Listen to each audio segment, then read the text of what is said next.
성부와 성자와 성령의 이름으로 아멘. 하늘과 땅을 만드시고 사람을 귀하게 지으신 하느님 아버지, 예수 그리스도를 저희에게 보내주시어 하느님을 아버지라 부르게 하시니 찬미 받으소서.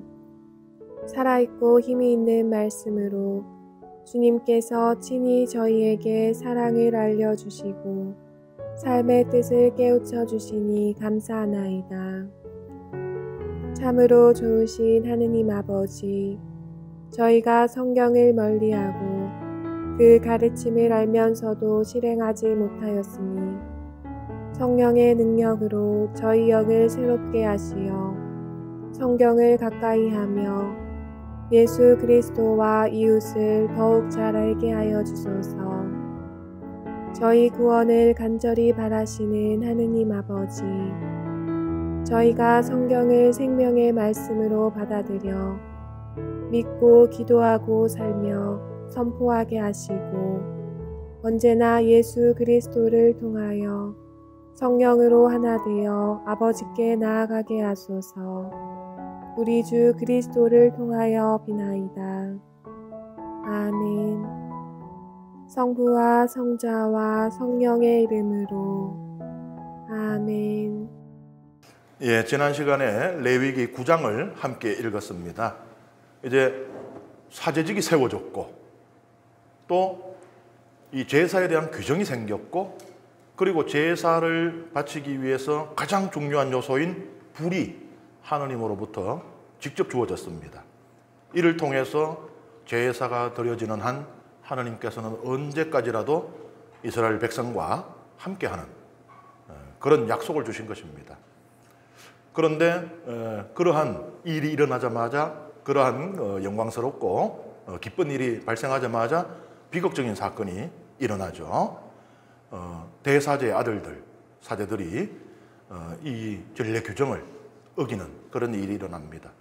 이것은 전례 하느님을 섬기는 일은 한치의 어김도 없어야 한다는 것을 강조하기 위한 그런 구성이라고 볼 수 있습니다. 이번 시간에는 이제 사제 음주 규정 10장 8절에서 11절의 말씀부터 함께 읽겠습니다. 주님께서 아론에게 이르셨다. 너와 너의 아들들이 만남의 천막 안에 들어올 때에는 포도주나 독주를 마셔서는 안 된다. 마시면 죽을 것이다. 이는 너희가 대대로 지켜야 하는 영원한 규칙이다. 이는 또한 너희가 거룩한 것과 속된 것, 부정한 것과 정결한 것을 구별하고 주님이 모세를 통하여 말한 모든 규정을 이스라엘 자손들에게 가르치게 하려는 것이다. 이게 우리는 좀 어색하죠? 우리는 미사 때 대놓고 마시는데 예, 아이고 참 저 유다교 사제가 안 된 게 천만다행이에요. 그런데 왜 이런 규정이 있는가? 이유가 있겠죠. 고대 근동에서는요, 이 여러 종교들이 이 제사를 지낼 때 그 제관들이 술에 만취해가지고 어거지로 자낸 황홀경에 빠져서 이 제사를 드리는 경우들이 많았습니다. 그러니까 이 술하고 이방의 종교의식, 우상숭배하고 연결이 돼 있어요. 성경은 그런 거 진저리를 냅니다. 보면은 왜 수염도 이렇게 기르지 말고 하는 그런 규정들도 그 이방의 이제 그런 사제들이 이제 외형 그리고 복식 그런 거 관계된 거거든요. 그러니까 그들과는 옷깃도 스칠 수 있는 비슷한 거라도 만들지 말라는 이 아주 진저리를 쳐는 겁니다. 이 성경이 이제 쓰여지는 때를 이해하면 우리가 이해가 되는 거예요. 나라 다 망하고 유배가고 그 뒤에 쓰여지잖아요. 야, 우리가 우리나라 됐었고 한때는 그래도 근동의 패자까지는 아니어도 이집트하고 메소포타미아에는 항상 세계 4대 문명 가운데 2개 문명 강대국들이 존재했으니까 적어도 우리가 그래도 이 가나안 땅에서는 참 잘 나갔는데 거기도 나라들 많습니다. 에돔, 모압, 암몬, 필리스티아. 그렇지만 거기서는 우리가 참 잘 나갔었는데 왜다 우리가 이런 나라 다 잃고 이래 됐었고 생각해보니 우리가 하나님을 저버리고 하나님의 계명을 저버리고 우상 숭배에 빠지고 그 우상이 시키는 대로 부정하고 불의하고 부패한 짓거리를 한 결과구나. 이런 깨달음을 얻었어요. 기록하자. 우리의 죄를 기록하자.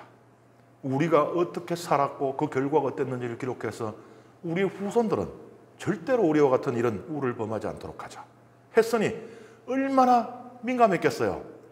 이방의 흔적이라도 보이면 아주 그냥 경기를 일으키는 거예요. 옷도 그래 입지 마라. 그런 차원에서 이해를 할 수 있습니다. 그래서 이제 사제가 직무 수행을 할 때 술을 먹지 마라 라는 이런 규정을 명시적으로 넣은 것입니다. 그런데 술 자체가 그런 건 아니에요.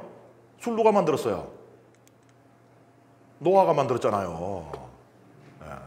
참 고마운 분이신데 술 자체를 뭐 금기시하거나 뭐 죄악시하거나 그렇진 않아요. 마카베오 하학원 15장 39절에 뭐라고 나와요? 물을 섞은 포도주는 달콤한 기쁨을 자아낸다. 뭘 섞어야 좋다는 거예요. 우리식으로 얘기하면 소맥 정도 될런가요? 비슷해요. 소맥을 하면 소주 그냥 먹는 것보다 좀 덜 독하죠. 그래서 살살 잘 넘어가잖아요.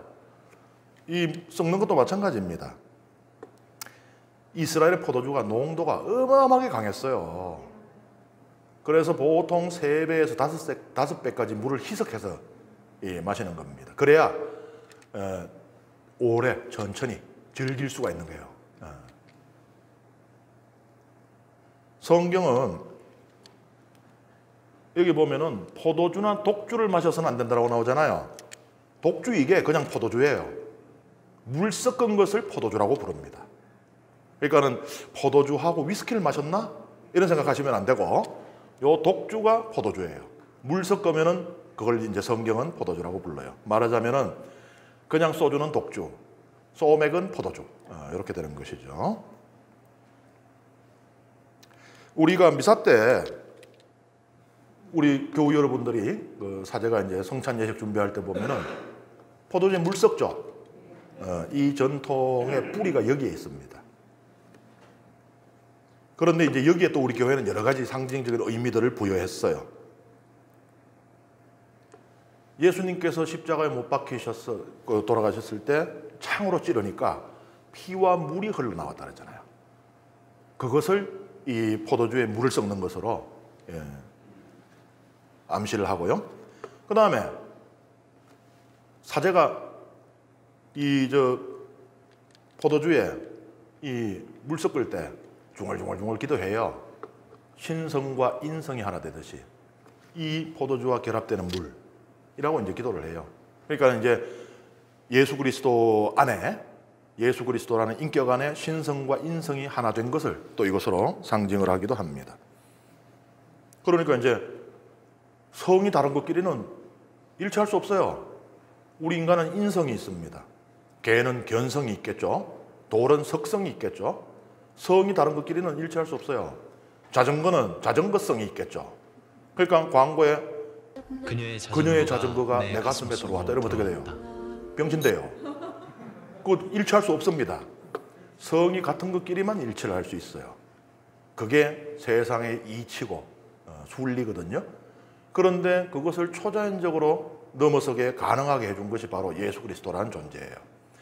예수 그리스도라는 인격 안에서 신성과 인성이 하나가 되어버렸잖아요. 우리는 인성이 있어요.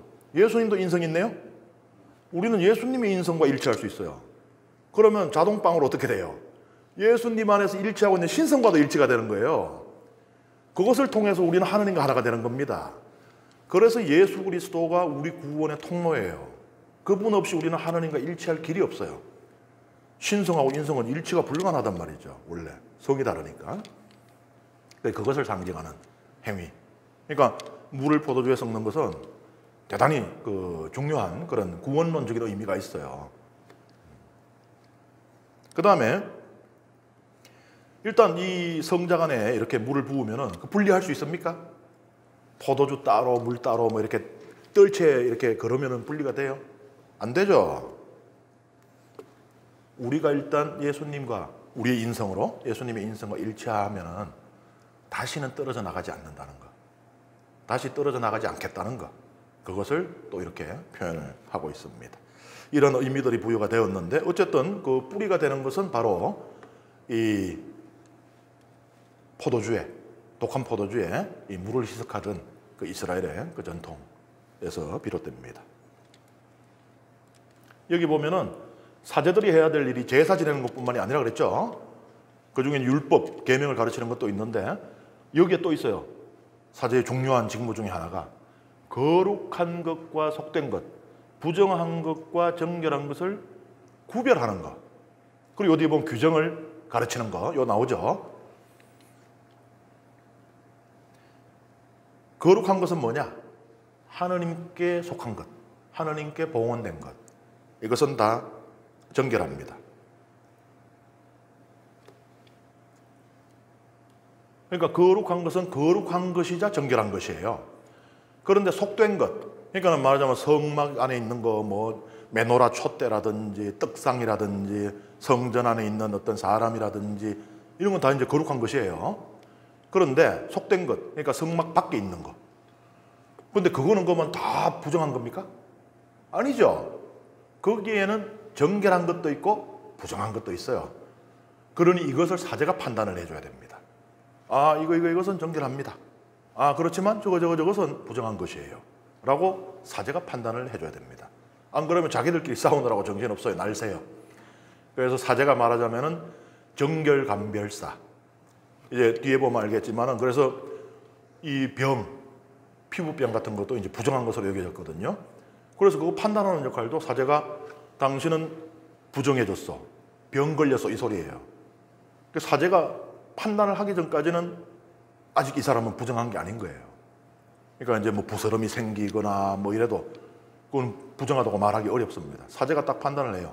그 다음에 그게 나았잖아요. 그럼 그것도 예수님께서 이 사마리아와 갈릴레아 경계에 있던 그 9명의 그 유다인과 1명의 그 사마리아인 한센 병자들을 고쳐주시고 뭐라 그래요? 사제에게 가서 보여라 이래요. 사제가 판단을 해줘야 되거든요. 당신은 이제 정결해졌어. 뭔 소리예요? 병이 나았어. 이 소리거든요. 그래서 이제 사제의 주요한 역할 중에 하나입니다.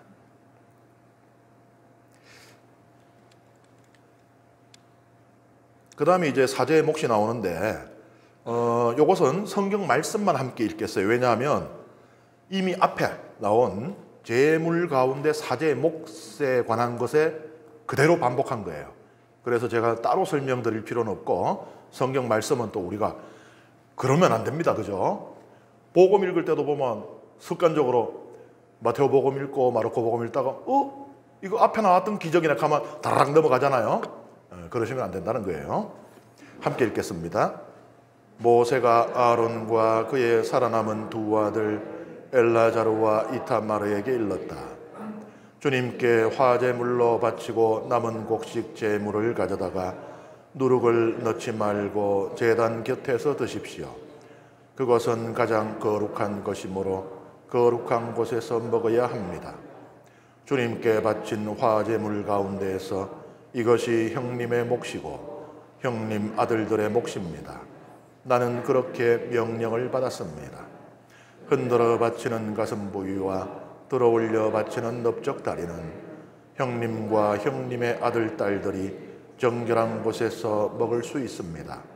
이것은 이스라엘 자손들이 바친 친교 제물 가운데에서 형님의 몫이고 형님 아들들의 몫으로 주어진 것입니다. 이 들어올려 바치는 넓적 다리와 흔들어 바치는 가슴 부위를 바치는 국기름과 함께 가져와서 주님 앞에 흔들어 바치고 나면 주님께서 명령하신 영원한 규정에 따라 그것은 형님과 형님 아들들의 것이 됩니다. 예. 혹시 이게 무슨 말이냐 궁금하신 분은 앞에 강의를 찾아보시면 되겠습니다. 그 다음에 속죄 제물에 관한 특별 규정이 나옵니다. 이거 함께 읽겠습니다. 모세는 속죄 제물로 바친 순념소가 어찌 되었는지 조사해 보았다. 그랬더니 그것은 이미 타버린 뒤였다. 그래서 모세는 아론의 남은 두 아들 엘라자르와 이타마르에게 화를 내며 말하였다. 너희는 어찌하여 그 속죄 제물을 거룩한 곳에서 먹지 않았느냐? 그것은 가장 거룩한 것으로서 공동체의 죄를 벗기고 주님 앞에서 그들을 위하여 속죄 예식을 거행하라고 주님께서 너희에게 주신 것이다. 그 피를 성소 안으로 가져가지 않았으므로 너희는 내가 명령한 대로 그 제물을 성소에서 먹어야 했다. 그러자 아론이 모세에게 말하였다. 보십시오. 그들이 바로 오늘 주님 앞에 속죄 제물과 번제물을 바쳤습니다. 그런데 이런 일이 나에게 닥치다니요. 내가 오늘 속죄 제물을 먹는다 한들 주님께서 좋게 도와주시겠습니까? 이 말을 듣고 모세도 동감하였다. 이 부분은 잘 이해할 필요가 있습니다. 일단 여기 속죄 제물로 바친 순념소가 타버린 뒤였다. 이것은 그 번제단 위에 받쳐져 있었을 거 아니에요, 그죠? 거기서 다 홀랑 다 타가 숯검댕이가 되었다는 얘기가 아니고 이 진영 밖에 죄를 버리는 곳이 있거든요. 이 계속 장작을 태워가면 죄가 쌓이잖아요. 그럼 삽으로 죄를 퍼내서 진영 밖에 정해진 장소에 가서 버리는데 거기에서 태워버렸다는 이야기예요. 진영 밖으로 가져가서 태워버렸다는 그 이야기입니다. 물론 백성들의 죄에 대해서 속죄하기 위해서 바친 제물은 그렇게 태우는 게 맞아요. 그런데 지난번 강의 때도 제가 말씀드렸지만 이 순념소, 그러니까 백성들을 위한 속죄 제물이라면 황소를 바쳐야 된다 그랬어요, 그죠? 그런데 백성들의 정화를 위해서 바친 것이기 때문에 이 순념소는 그렇게 그냥 홀랑 다 태우면 안 됩니다. 이게 속죄 제물이 아니고 정화 제물이라는 것에 또 하나의 증거는요. 속죄 제물을 바치려면 황소를 잡아서 뭘 해야 하는가 하면은 성소 안으로 가져가서요. 성소 안에 휘장이 있죠. 지성소와 성소를 가르고 있는 휘장, 커튼. 그 커튼에도 피를 발라야 되고 그 다음에 그 앞에 분향제단이 있잖아요. 분향제단의 뿔에도 피를 발라야 되는데 그런 예식이 없어요. 그러니까 이거는 백성들의 어떤 특정한 죄를 속죄하기 위한 속죄 제물이 아니고 백성들이 하느님 앞에 합당하게 나아갈 수 있도록 정화하기 위한 정화 제물이라는 거예요. 이 정화 제물은 홀랑 다 타버리면 안 됩니다. 사제들이 먹어야 돼요. 근데 이제 먹지 않았어요. 그래서 이제 모세가 화를 냅니다. 어떻게 보면 좀 부럽다. 고기 안 먹었다고 막 저래 화를 내는구나. 마치 부모님이 야, 한 지름 더 먹어. 참 없이 살 땐 그랬잖아요. 정말 1년에 어쩌다가 이렇게 고기 좀 생기는데 애가 고기 그거 안 먹는다 투정을 부리고 이러면은 부모 속이 얼마나 상해요. 화를 내지. 얼른 있을 때 먹어. 참 행복했겠다 싶기도 한데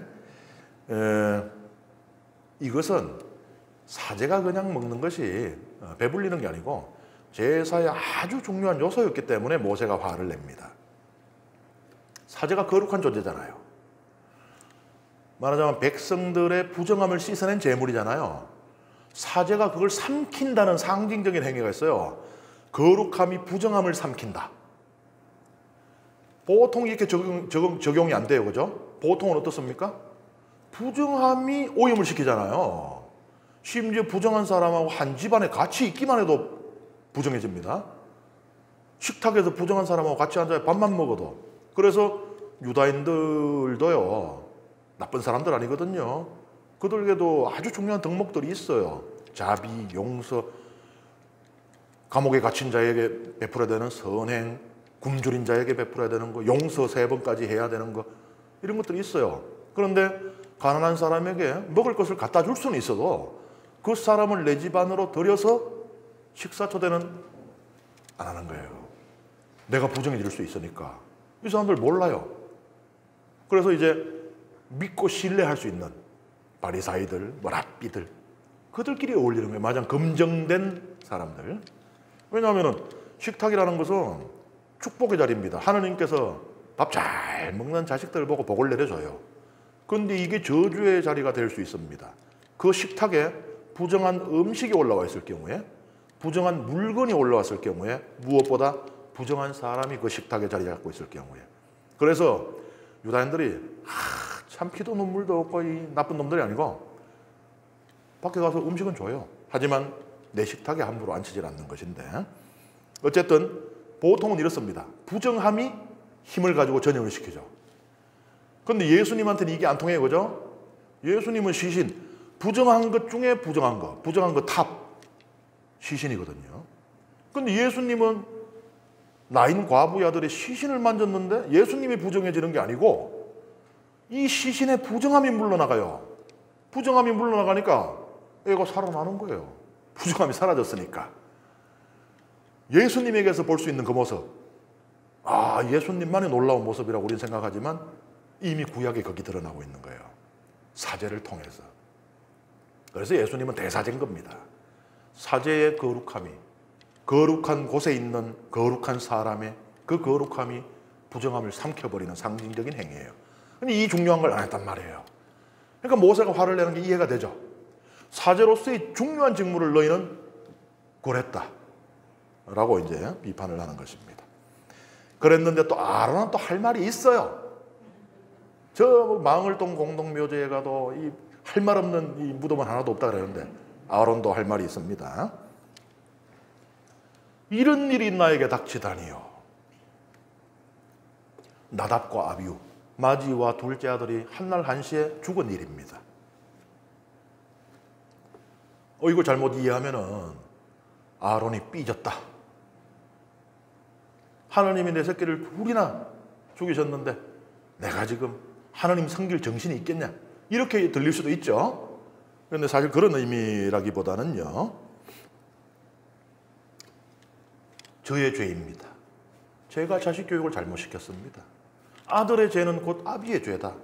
그러니 이러한 죄인인 제가 어떻게 감히 이 하나님께 바쳐진 제물을 먹을 수 있겠나이까? 라고 말하고 있는 것이에요. 그리고 이 제물이 지금 아론의 자식들의 죄를 삼켰잖아요. 지금 옆에서 죽은 그 자식들의 죄를, 너무나 큰 그 죄를 삼켰잖아요. 그러니 제가 차마 이 제물을 먹을 수가 없나이다. 이렇게 해석을 할 수도 있는 것이에요. 그러니까 모세가 동감하였다. 아론이 삐져갖고 나 안 할래. 오늘 사제직 작파한다. 나 찾지 마 오늘. 아들 죽은 날인데. 이랬으면 모세가 동감했겠어요? 그런데 모세가 동감한 것은 아론의 그 고백인 거예요. 저는 죄인의 아비이고 저 또한 죄인입니다. 자식 교육을 잘못시킨. 감히 이 직무를 하기에 합당치 않나이다 라고 이야기를 하는 거예요. 그래서 이제 이 성경은 그 맥락 전체를 볼 필요가 있어요. 모세의 동감하였다. 이것을 그냥 넘어가 버리면은 명색이 대사인데 삐졌다고 미사도 안 하고 이렇게 돼버리죠. 그 다음에 이제 아주 수수께끼와 같은 하지만 또 유다인들에게는 아주 중요한 말씀들이 이어집니다. 11장 전체가 정결한 짐승과 부정한 짐승에 대해서 이야기를 하고 있습니다. 함께 읽겠습니다. 주님께서 모세와 아론에게 이르셨다. 너희는 이스라엘 자손들에게 이렇게 일러라. 땅 위에 사는 모든 짐승 가운데 너희가 먹을 수 있는 동물은 이런 것들이다. 짐승 가운데 굽이 갈라지고 그 틈이 벌어져 있으며 새김질하는 것은 모두 너희가 먹을 수 있다. 그러나 새김질하거나 굽이 갈라졌더라도 이런 것들은 먹어서는 안 된다. 낙타는 새김질은 하지만 굽이 갈라지지 않았으므로 너희에게 부정한 것이다. 오소리도 새김질은 하지만 굽이 갈라지지 않았으므로 너희에게 부정한 것이다. 토끼도 새김질은 하지만 굽이 갈라지지 않았으므로 너희에게 부정한 것이다. 돼지는 굽이 갈라지고 그 틈이 벌어져 있지만 새김질을 하지 않으므로 너희에게 부정한 것이다. 너희는 이런 짐승의 고기를 먹어서도 안 되고 그 죽음에 몸이 닿아서도 안 된다. 그것들은 너희에게 부정한 것이다. 물에 사는 모든 것 가운데 이런 것은 너희가 먹을 수 있다. 물에 살면서 지느러미와 비늘이 있는 것은 바다에서 살든 개울에서 살든 무엇이든 먹을 수 있다. 그러나 물 속에서 우글거리는 모든 것과 물에 사는 모든 동물 가운데 지느러미와 비늘이 없는 것은 바다에서 살든 개울에서 살든 모두 너희에게 혐오스러운 것이다. 그것들은 너희에게 혐오스러운 것이다. 너희는 그 고기를 먹어서는 안 되고 그 죽음도 혐오스럽게 여겨야 한다. 물에 살면서 지느러미와 비늘이 없는 것은 모두 너희에게 혐오스러운 것이다. 새들 가운데 너희가 혐오스럽게 여길 것은 이런 것들이다. 그것들은 혐오스러운 것이니 먹어서는 안 된다. 곧 독수리와 참수리와 수염수리, 검은 솔개와 각종 솔개, 각종 모든 까마귀, 타조와 쑥독새와 갈매기와 각종 매, 부엉이와 가마우지와 올빼미, 긴 올빼미와 사다새와 물수리, 황새와 각종 외가리와 오디새와 박쥐다. 네 발로 걸으며 날개가 달린 동물은 모두 너희에게 혐오스러운 것이다. 그러나 네 발로 걸으며 날개가 달린 모든 벌레 가운데 발 위로 다리가 있어 땅에서 뛸 수 있는 것은 먹어도 된다. 그래서 너희가 먹을 수 있는 것은 각종 메뚜기와 각종 방앗개비, 각종 누리와 각종 귀뚜라미다. 이 밖에 네 발이 있고 날개가 달린 모든 벌레는 너희에게 혐오스러운 것이다. 이런 것들이 너희를 부정하게 만든다. 이것들의 죽음에 몸이 단 저녁 때까지 부정하게 된다. 그 죽음을 나르는 이는 누구나 자기 옷을 빨아야 한다. 그는 저녁 때까지 부정하게 된다. 굽이 갈라졌어도 그 틈이 벌어져 있지 않거나 새김질하지 않는 짐승은 모두 너희에게 부정한 것이다. 그것에 몸이 닿는 이는 모두 부정하게 된다. 내 발로 걷는 동물 가운데 발바닥으로 걷는 것은 모두 너희에게 부정한 것이다. 그 죽음에 몸이 닿는 이는 모두 부정하게 된다. 그 죽음을 나르는 이는 자기 옷을 빨아야 한다. 그는 저녁 때까지 부정하게 된다. 이런 것들이 너희에게 부정한 것이다. 땅을 기어 다니는 것들 가운데 너희에게 부정한 것은 족제비와 쥐와 각종 큰 도마뱀, 도마뱀 부치와 육지아구와 도마뱀, 모래 도마뱀과 카멜레온이다. 기어다니는 모든 것 가운데 이런 것들은 너희에게 부정한 것이다. 이것들이 죽었을 때 거기에 몸이 닿는 이는 누구나 저녁 때까지 부정하게 된다. 이것들이 죽어서 어떤 나무 그릇에든 옷에든 가죽에든 자루에든 일하는 데 쓰는 어떤 기물에든 떨어지면 모두 부정하게 된다. 물에 담가야 한다. 그것은 저녁 때까지는 부정하고 그 뒤에는 정결하게 된다. 이런 것들이 옹기 그릇 속에 떨어지면 그것이 어떤 것이든 그 안에 있는 것은 모두 부정하게 된다. 너희는 그 그릇을 깨뜨려 버려야 한다. 그 그릇에 있던 물에 먹을 수 있는 어떤 음식이라도 닿으면 부정하게 된다. 그러한 모든 그릇에 담긴 마실 것도 다 부정하게 된다. 이런 것들의 죽음이 떨어지면 무엇이든 부정하게 된다. 가마든 아궁이든 부수어야 한다. 그것들은 부정한 것이다. 너희는 그것들을 부정한 것으로 여겨야 한다. 샘과 물을 모아두는 저수동굴만은 정결한 채로 남는다. 그러나 그것들의 죽음에 닿는 이는 부정하게 된다. 어떤 것이든 파종할 시에 이런 것들의 죽음이 떨어졌을 경우 그 씨는 정결하다. 그러나 그 씨에 물을 부은 뒤에 이런 것들의 죽음이 그 위로 떨어질 경우 그것은 너희에게 부정한 것이 된다. 너희가 먹을 수 있는 짐승이 죽었을 경우 그 죽음에 몸이 닿는 이는 저녁 때까지 부정하게 된다. 그 죽은 공이를 먹는 이는 자기 옷을 빨아야 한다. 그는 저녁 때까지 부정하게 된다. 그 죽음을 나누는 이도 자기 옷을 빨아야 한다. 그는 저녁 때까지 부정하게 된다. 땅을 기어다니는 모든 것은 혐오스러운 것이다. 그것들을 먹어서는 안 된다. 배로 기어다니든 네 발이나 더 많은 발로 기어다니든 땅을 기어다니는 어떤 것도 너희가 먹어서는 안 된다. 그것들은 혐오스러운 것이다. 너희는 기어다니는 어떤 것으로도 너희 자신을 혐오스럽게 만들어서는 안 된다. 그것들로 너희 자신을 부정하게 만들어 너희가 부정한 사람이 되어서는 안 된다. 나는 주 너희 하나님이다. 내가 거룩하니 너희도 자신을 거룩하게 하여 거룩한 사람이 되어야 한다. 무엇이든 땅에서 우글거리며 기어다니는 것으로 너희 자신을 부정하게 해서는 안 된다. 나는 너희 하나님이 되려고 너희를 이집트 땅에서 데리고 올라온 주님이다. 내가 거룩하니 너희도 거룩한 사람이 되어야 한다. 이는 짐승과 새와 물속에서 우글거리는 모든 동물과 땅을 기어다니는 동물에 관한 법으로 부정한 것과 정결한 것, 먹을 수 있는 동물과 먹을 수 없는 동물을 구별하기 위한 것이다. 동물도감 본 것 같아요, 그죠? 뭐 처음 들어보는 동물 이름도 많습니다. 정결한 짐승, 부정한 짐승. 이거는 예수님 시대에도 계속 이어져요. 아니요, 지금까지도.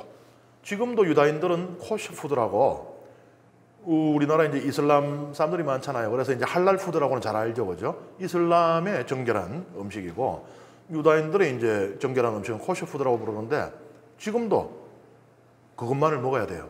경건한 유다인은. 뭐 제가 비행기 타고 그 이스라엘 갈 때 한 번은 제 옆에 이제 유다인이 앉아 있었는데, 저는 이제 우리는 탔다 그러면 딱 정해져 있잖아요. 비빔밥, 고추장 짜가지고 막 비비고 있는데, 옆에서 이만한 걸 갖다 놓고 먹어요. 우린 요만한데. 그게 이제 코셔 푸드인데, 정결한 음식으로만 만들었고 정해진 방법에 따라서만 도축이 되고, 그 도축을 랍비들이 다 감시해요. 랍비들 바빠요. 토라 가르치고 이것만 하는 게 아니고, 고기 잡을 때마다 가가지고 이래 지켜봐야 돼요. 제일 중요한 게 뭔가 하면 피를 완전히 빼야 됩니다. 시간이 많이 걸리겠죠. 한 마리씩 잡을 때마다. 피가 남아있으면 안 되거든요. 그래서 정해진 방식에 따라 잡는 거 다 감독하고, 정해진 이제 방법으로 요리를 해서 이렇게 올라오는 것이 코셔 푸드라고 하는데, 이게 예수님 시대에도 보면 복음에도 나오죠. 그물을 던져서 건져 올렸더니 좋은 물고기도 들어있고 나쁜 물고기도 들어있다. 시리즈로 쫙 나오는 말씀 중에 있잖아요. 밀과 가라지의 비유 이런 것처럼. 우리 생각할 거 아니에요. 좋은 물고기는 뭐고 나쁜 물고기는 뭐야? 좋은 물고기는 정결한 물고기. 그러니까 지느러미와 비늘이 있는 거. 나쁜 물고기는요, 그게 없는 거. 근데 우리한테는 그게 나쁘지가 않아요. 장어, 꼼장어, 오징어, 낙지, 세발낙지, 문어 이런 거 없어서 못 먹는 거. 근데 어쨌든 그 이스라엘 사람들에게는 이게 그러니까 부정하다는 얘기는 먹을 수 없는 음식이란 이야기입니다. 그런데 이게 이스라엘만 이런 게 있던 건 아니에요. 이슬람도 할랄 푸드 있다 그랬잖아요. 이미 고대 옛날에 수천 년 전에 메소포타미아 문헌에 보면은 먹어서는 안 되는 동물들이 있어요. 물론 지금 이 성경에 나오는 이런 거하고 좀 개념은 다른데, 먹어도 되는 거, 먹어서 안 되는 게 있는데, 그거는 무슨 기준인가 하면, 신들에게 제사 바칠 때 쓸 수 있는 동물은 신들의 것이에요. 먹으면 안 됩니다.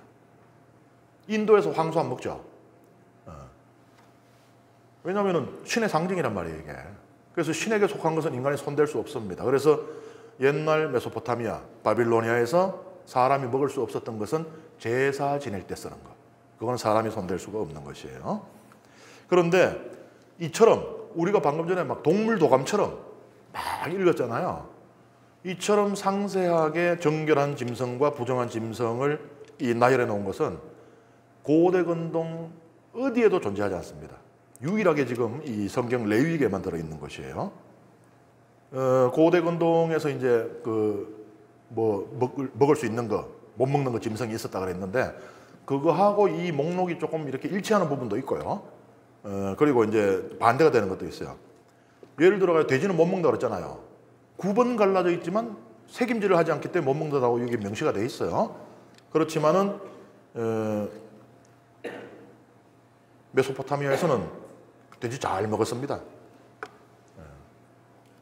그 유다인들은 그거 안 먹으니까 마카베오기에서 셀레우코스 왕조, 그러니까 알렉산더 제국, 알렉산더 대왕이 이집트까지 다 통일을 해버리잖아요. 그러니까 당연히 중간에 낑겼던 이스라엘은 그 제국 안에 들어가 있어요. 근데 이제 이 알렉산더 이 대왕이 33살에 죽고 난 뒤에 이제 제국이 막 다 쪼개지잖아요. 이스라엘은 애매한 데 있어가지고 이집트를 다스리던 그 왕조는 프톨레마이오스 왕조가 다스리게 됩니다. 그리고 이 시리아 이쪽을 다스리던 왕조는 이제 셀레우코스 왕조가 다스리게 되는데 요 사이에 이렇게 이스라엘이 있잖아요. 처음에는 이 프톨레마이오스 왕조에 속했어요. 그러다가 이 두 왕조 사이에 서로 이제 땅 따먹기를 했을 거 아니에요. 셀레우코스 왕조가 밀고 내려옵니다. 그러면서 이스라엘의 불행이 시작돼요. 셀레우코스 왕조에 어마어마한 정신병자가 하나 탄생을 해요. 에피파네스라고 지위를, 에피파네스가 뭐예요? 에피파니아. 주님은 공연. 내가 인간인 줄 알았지. 사실은 내가 신이다. 라고 자신을 내세운 안티오코스 4세라고 하는 황제가 등장을 합니다. 그런데 유다인들이 그 황제를 신으로 섬기겠어요? 다실론 국가에서야 어차피 신 한 1000명 있는 거 알았어. 너 1001번째 신해. 이러면 되는데 유다인들은 하나의 신 하느님만을 흠숭하라 이거니까. 그래서 박해가 시작이 되는데 유다인들을 괴롭힐 수 있는 아주 그냥 머리란 머리는 다 쓴 거예요. 어떻게 하면 저것들을 제일 괴롭히지. 토라 다 뺏어가지고 다 불태우고 그 다음에 돼지고기를 강제로 먹어라. 죽을래 먹을래. 마카베오기에 나오잖아요. 그 정도로 유다인들은 돼지를 먹지도 않았지만은 돼지를 치지도 않았습니다. 그런데 메소포타미아에서는 아주 맛있게 잘 먹었던 그런 동물이에요. 이 레위기에서 이렇게 정결한 짐승과 부정한 짐승의 목록이 쫙 나오는데 이게 어떤 기준으로 나누어진 것 같아요? 어떤 것들이 정결하고 어떤 것들이 부정한 것 같아요? 무슨 기준으로? 여기에 대해서는 여러 의견이 있습니다. 첫 번째는 위생이라는 것이 위생이 이 나누는 기준이다. 그러니까 먹어도 안전한 짐승과 잘못 먹으면 질병을 유발하는 짐승. 우리 그런 말 하잖아요. 돼지고기는 잘 먹으면 본전이다. 그 기준으로 따르면 부정한 짐승이 맞네, 그죠?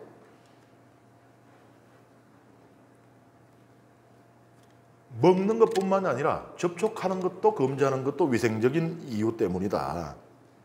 예를 들어서 돼지 혹은 돼지고기에 잘못 접촉하면은 처음 듣는 병인데 선모충병이라는 병에 걸릴 수 있다 그래요. 저는 처음 듣는데. 그 다음에 토끼고기 잘못하면은 야토병에 걸린대요. 하여튼 이름도 처음 들어봅니다만은 이런 것들이 있었대요. 그 다음에 근데 여기 보면은 낙타가 부정한 음식으로 나오잖아요. 위생상의 이유로 낙타고기 먹거나 낙타하고 접촉해가지고 뭐 잘못되는가? 그래가지고 위생상의 기준이 좀 안 맞는데 라고 생각을 했었어요. 근데 이제는 그래 말 못해요. 낙타가 메르스 옮기잖아요. 그러니까 옛날에는 아니 그래 돼지 뭐 잘못하면 선모충병 걸리고 토끼 잘못하면 야토병 걸린다고 치자. 근데 낙타는 저 순한 낙타가 왜 그 부정하냐 이랬었는데 세월이 흐르고 나서 보니까는 이놈이 메르스를 옮긴단 말이에요. 이거 뭐 성경을 시대가 합리화시켜줬다고 해야 될지. 그런데 그러면 소는 정결한 짐승이잖아요. 근데 소는 안 옮기나요? 소가 옮기는 병들이요, 브루셀라병, 소결핵병, 큐열병 등을 옮길 수가 있거든요. 그러니까 위생의 기준으로 이걸 반으로 딱 나눌 수가 없어요. 어떤 거는 말이 되는데 어떤 게 말이 안 된단 말이에요.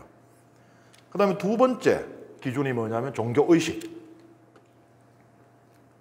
이게 이제 제가 아까 그 메소포타미아의 이제 정결한 짐승, 부정한 짐승 구분에 대해서 이야기할 때 말씀드렸지만은, 그러니까 하나님께 바치는 제물로 바치는 짐승은 이거는 인간이 먹어서는 안 되는 거. 이런 이제 기준으로 봅니다. 그런데 이것은 이제 이스라엘의 종교에 바치는 게 아니고요. 이방 신들에게 바치는 거. 그러니까 이방의 종교에서 이런 짐승들을 신성한 짐승이라고 저를 신에게 바치잖아요. 그러면 우리는 그걸 먹으면 안 된다는 거예요. 부정하다. 그런데 이 목록에 양하고 암소, 정결한 음식이거든요.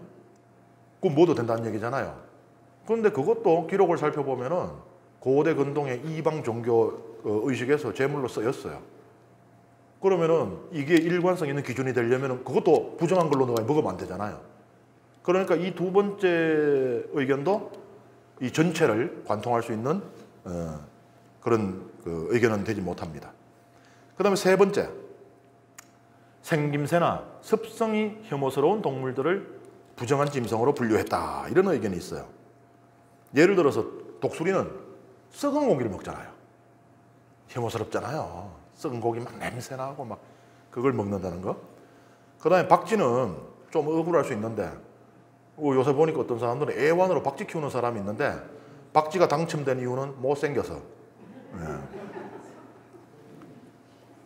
생김새가 혐오스럽다. 애박인들에게는 좀 안 좋은 소식일 수 있어요. 그 다음에 벌레는 사람을 얼마나 괴롭힙니까?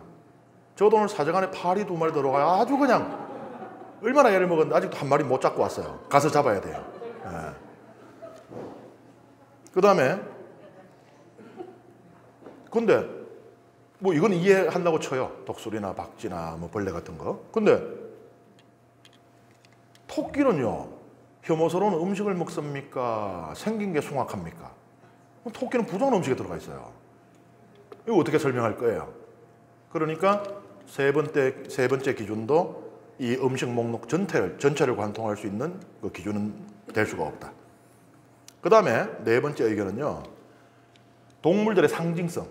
그러니까 동물이 이제 상징하는 바가 있는데 그 중에서 말하자면 이 상징성이 좋은 동물들은 정결한 동물로 들어가고, 상징이 그렇게 이제 좀 긍정적이지 않은 것들은 부정한 그 짐승에 넣었다는 것인데, 예를 들어 돼지는 이거는 참 수천 년이 지나도 돼지의 이미지는 비슷한가 봐요.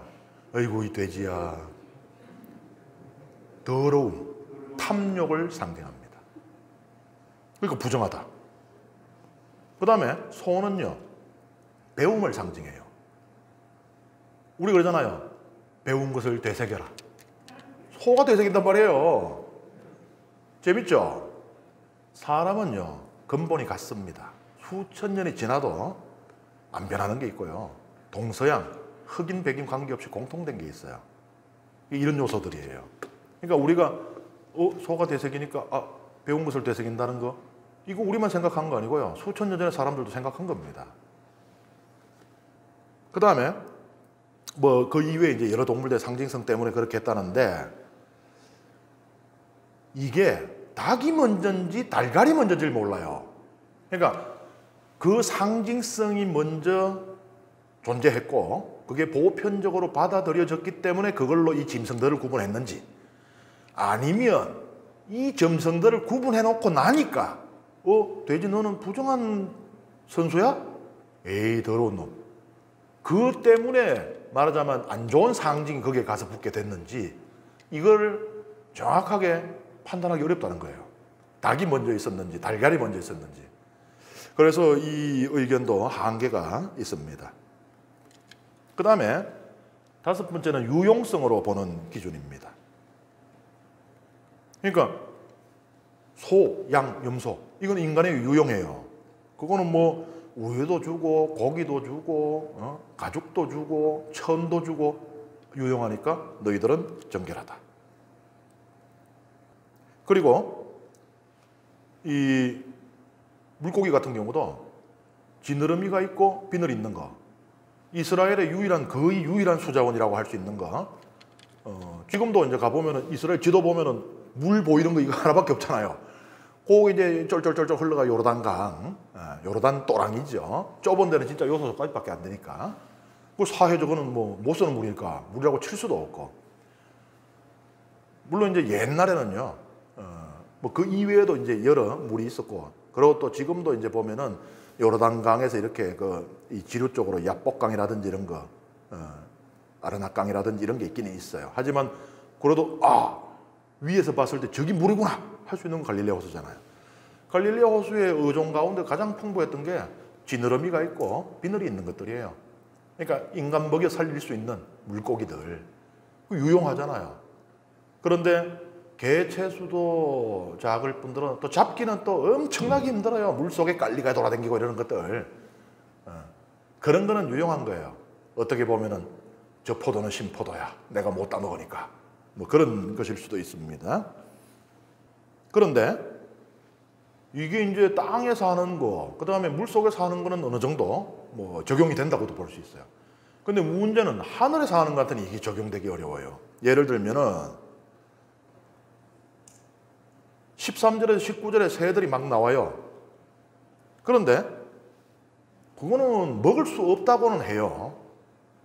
그럼 먹을 수 없으면 부정한 거여야 되잖아요. 근데 부정하다고는 안 합니다. 그러니까 이 규정이요, 좀 복잡하게 돼 있어요. 정결한 것은 반드시 먹고 부정한 것은 반드시 못 먹는 게 아니고 못 먹는 것 가운데도 부정하지 않은 게 있어요. 그러니까 규정이 엄청 복잡해요, 이게. 그 다음에 22절에 보면요, 메뚜기 떼를 먹을 수 있대요. 부정하다고도 하지 않아요. 그런데 인간에게 유용합니까? 메뚜기 떼 좋아하는 사람 본 적 있어요? 항상 재앙 이야기에는 등장을 하잖아요, 메뚜기 떼가. 딱 그놈의 자식들 진짜 메뚜기 떼 거쳐 먹어 치우네. 그러면은 유용함의 기준으로 보면 이건 부정한 짐승에 들어가야 돼요. 먹지도 말아야 됩니다. 그런데 그게 아니에요. 그래서 유용함이라는 것도 이 목록 전체를 깔끔하게 꿰어내줄 수 있는 그런 실마리가 되지는 못한다. 그 다음에 6번째입니다. 제가 마지막이라고 하지 않고 6번째라고 한 것은 밤새서 여러분들에게 말씀드릴 수 있을 정도로 많은 의견들이 존재해요. 그만큼 이게 뜨거운 감자라는 이야기예요. 도통 모르겠다 소리거든. 어쨌든 기타 등등을 뺀 6번째 기준은 인간의 논리에 부합하는 특정한 기준. 그러니까 이런 것들은 다 우리가 합리적으로 이해 가능한 부분이죠. 그게 아니라 오야 마음이다. 하나님이 그냥 너 부정, 너 정결. 어떻게 보면 이게 또 만능 열쇠네? 토달 사람 있습니까? 토달면 바로 신앙 없어 이래 가는 거예요. 하나님께서 하셨다는데 인간이 어찌 따지오리까? 하나님께서 아벨의 제물은 기쁘게 받으시고 왜 카인의 것은 받지 않으셨는지 하나님 마음이라는데, 그래서 이거는 뭐 그냥 만능과 같은 그런 뭐 답이 될 수 있으나 우리가 이런 데 또 쉽게 설득은 안 돼요, 그죠? 신앙인이니까 에이라는 소리는 못하지만 에이 속으로 그런 동의할 수가 하기가 어려운 그런 의견입니다. 하지만 거의 뭐 정가의 보도처럼 아무데나 막 휘둘러도 들어먹히기는 하는 그런 칼입니다. 그런데 이 목록 자체가 사실은 좀 문제가 있습니다. 그러니까 말하자면은 이런 해석들이 한계를 다 보이잖아요. 말이 되는 것 같은데 가다가 이건 아닌데, 이거는 왜 안 돼? 그러면 당신 탈락. 유용성? 맞네. 하다가 메뚜기가 유용하다고? 탈락. 이런 식이잖아요. 왜 이런 한계들이 생기는가? 목록 자체가 애초에 문제가 있다. 말하자면은 시험관이 시험 문제를 잘못 냈는데 정답을 맞추는 학생이 있겠어요? 있어요. 1, 2, 3, 4번 나오면 다 찍다 보면 한 놈만 맞게 돼 있어. 그 네 번 중에 있기 때문에. 그런데 이건 하여튼 문제가 있는 거예요. 예를 들어서 19절에 보면 박쥐가 어디 들어있어요? 새들의 목록에 포함되어 있어요.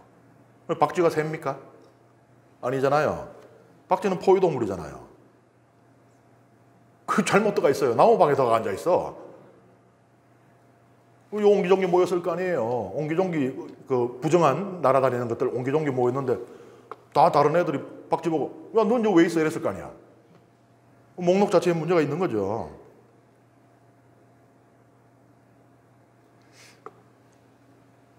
부정한 동물을 먹어서도 안 되고 그 죽음을 만져서도 안 된다라고 돼 있죠. 살아있는 부정한 동물은 만져도 돼요. 먹으면 안 되고. 그러니까 이 규정이 복잡합니다. 부정한 동물은요, 만져도 돼요. 돼지 쓰다듬어도 됩니다. 물론 그래 할 일도 그것도 하면 안 되는 거긴 하지만 그렇다고 해서 부정함이 옮겨오진 않아요. 하지만 이 돼지가 죽어야 벌러덩 누워 있으면은 그거 만지면은 내가 부정해져요. 낙타가 부정한 동물이잖아요. 먹으면 안 돼요. 근데 성경에서 제일 처음에 언제 등장합니까? 아브라함이 며느리감 구하려고 신뢰할 만한 종에게 자기들의 그 친척들이 살고 있는 저 하란 땅 글로 보내는데 예물을 어마어마하게 우리 좀 산다, 우리 집에 시집 오면 괜찮아 하면서 보냈는 게 어디다 싣고 보내요? 낙타 10마리 싣고 보내잖아요. 그러니까는 그걸 보는 이 사돈될 집에서 낙타를 딱 보는 순간 이마에 뭐라고 딱 떠요? 뻑 같다. 고대에 낙타 한 마리만 있어도 어마어마한 거거든요. 이 10마리에다가 온갖 재물을 그냥 버글버글 싣고 오니까 낙타 같은 존재가 없어요. 이 광야, 사막 이런 곳에는 낙타 한 마리가 50km 정도의 그 짐을 싣고 하루에 40km를 주파합니다. 어마어마한 재산인 거예요. 그런데 봐요. 부정하니까 먹으면 안 되는데 타고 댕깁니다. 접촉은 괜찮아요. 근데 낙타가 죽어서 쓰러지면 만지면 안 됩니다. 그러면 내가 부정해져요. 이 규정이 좀 복잡하죠. 그런데 보면은 우물이나 파종한 씨앗 이거는요, 거기에 동물이 죽어갖고 우물에 푹 빠지거나 또는 이 파종해놓은 씨앗 그 위로 동물이 죽어 쓰러지잖아요. 그러면 이건 안 부정해져요.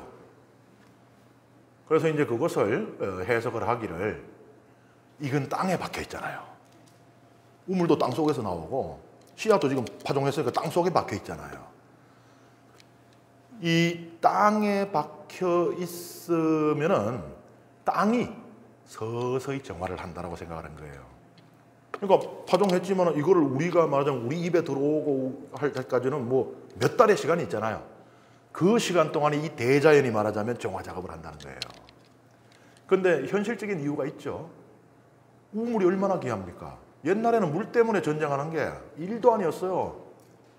아니 성조들 이야기에 왜 우물 파고 물이 귀하니까 물 없으면 못 사는데 근데 그 귀한 우물인데 죽은 뭐 돼지 한 마리 그 떨어졌다고 이 우물 파묻어 버려요?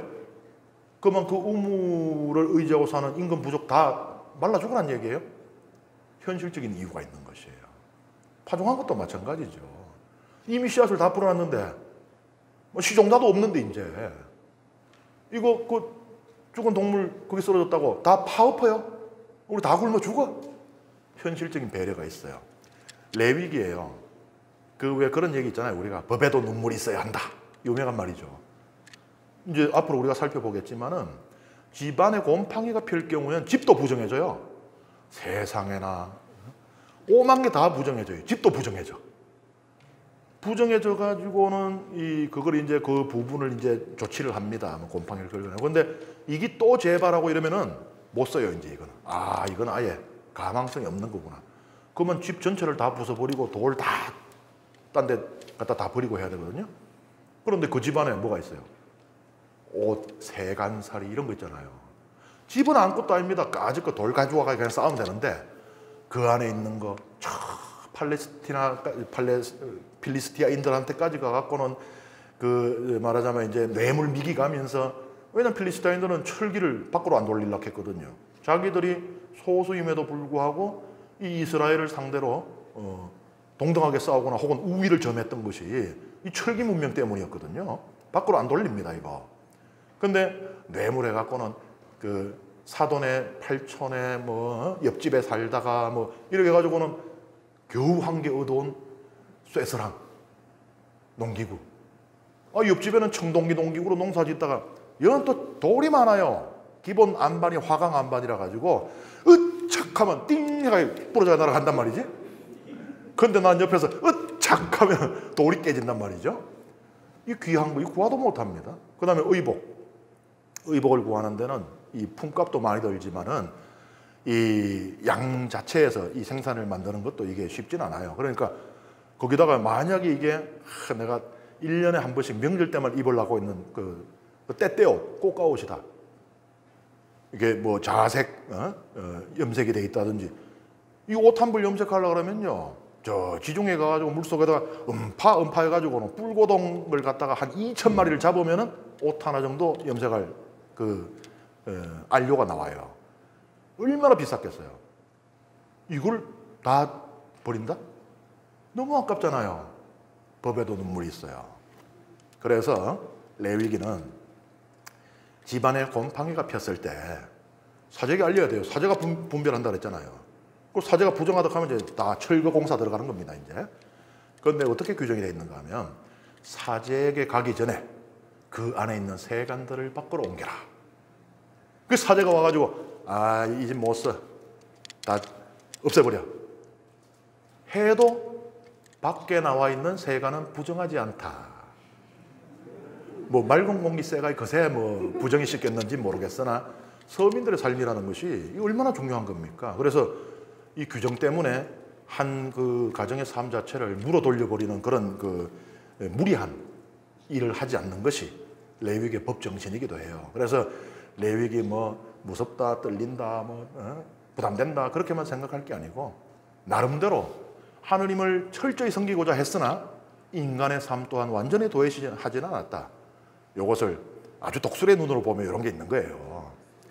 그래서 어쨌든 이렇게 이제 목록이 있는데 이 목록은 뭐 저는 구체적으로 별로 논하고 싶지는 않아요. 왜냐하면 사실 이 목록에 있는 동물들 중에 상당수는 어떤 동물인지 몰라요.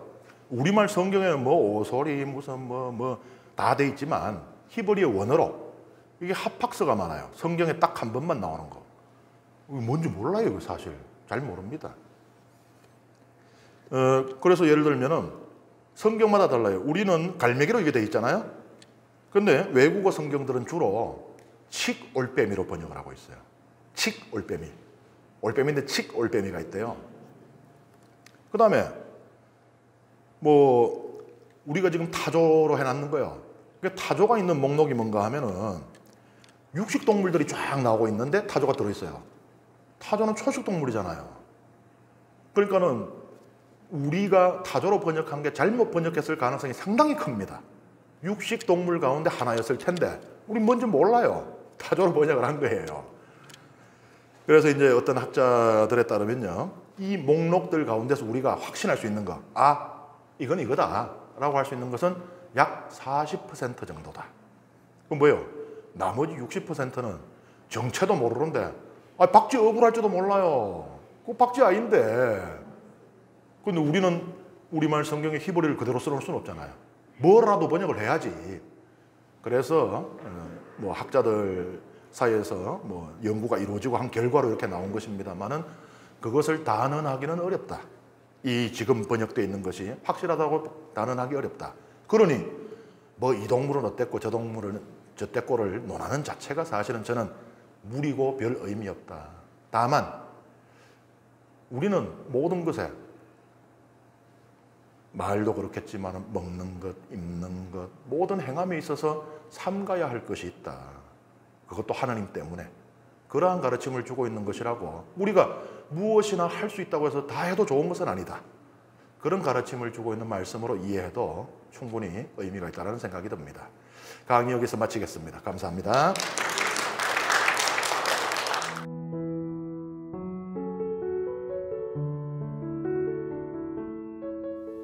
성부와 성자와 성령의 이름으로 아멘.